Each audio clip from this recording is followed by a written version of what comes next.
قرآن مجید اللہ سبحانہ و تعالی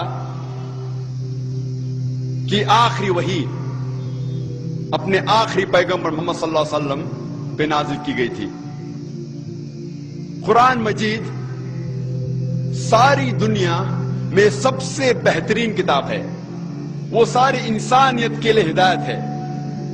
قرآن مجید حکمت کا فوارہ ہے، حکمت کا جھرنا ہے، اور جو لوگ نہیں مانتے ان کے لیے چیتاونی ہے، ان کے لیے سختی ہے، اور جو لوگ بھٹکے ہیں ان کو سیدھی راہ دکھاتی ہے قرآن مجید۔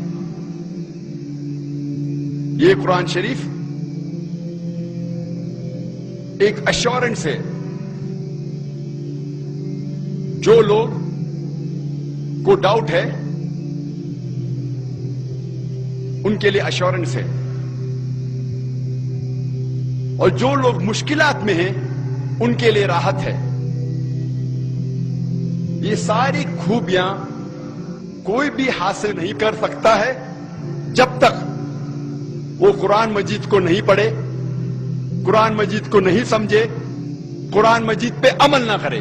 یہ ساری قرآن مجید کی خوبیاں ہم تبھی حاصل کر سکتے جب ہم قرآن مجید کو پڑھے، اس کو سمجھے اور اس کے اوپر عمل کرے۔ قرآن مجید سارے جہاں میں سب سے زیادہ پڑھی جاتی ہے، لیکن افسوس کی بات ہے کہ قرآن مجید وہی کتاب ہے جو سب سے زیادہ بنا سمجھے پڑھی جاتی ہے۔ یہ وہ کتاب ہے جو لوگ بنا سمجھے پڑھتے ہیں۔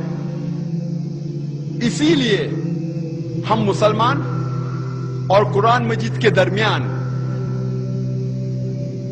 جو بندھن ہے، جو رشتہ ہے، وہ کمزور ہوتے جا رہا ہے۔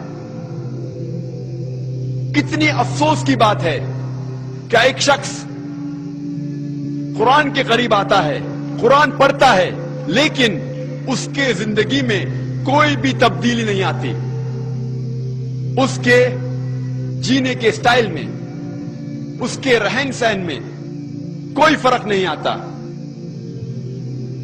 اس کا دل ذرا بھی نہیں پگھلتا۔ افسوس کی بات ہے کہ کوئی قرآن مجید کے قریب آتا ہے اور اس میں کوئی تبدیلی نہیں آتی۔ اللہ سبحانہ و تعالی فرماتے ہیں قرآن شریف میں سورہ آل عمران سورہ نمبر 3 آیت نمبر 110 میں، کنتم خیر امۃ اخرجت للناس۔ اللہ تعالیٰ مسلمانوں سے فرماتے ہیں آپ سارے جہاں میں سب سے بہترین امہ ہیں۔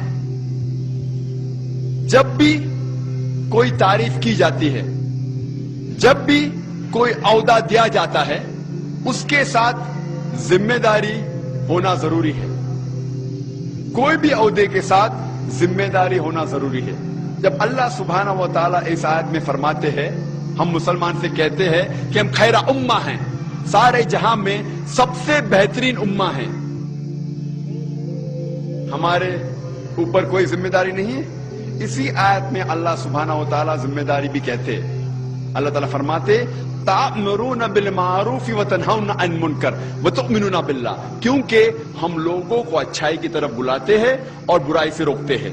اگر ہم لوگوں کو اچھائی کی طرف بلانا چاہتے ہیں اور برائی سے روکنا چاہتے ہیں تو ہمیں ضروری ہے کہ ہم قرآن مجید سمجھ کے پڑھیں۔ اگر ہم قرآن سمجھ کر نہیں پڑھیں گے تو لوگوں کو اچھائی کی طرف کیسے بلائیں گے اور برائی کی طرف کیسے روکیں گے؟ اور اگر ہم قرآن مجید سمجھ کر نہیں پڑھے اور لوگوں کو اچھائی کی طرف نہیں بلائے اور برائی سے نہیں روکے تو ہم خیرہ امہ کہلانے کے لائق نہیں ہیں، ہم مسلمان کہلانے کے لائق نہیں ہیں۔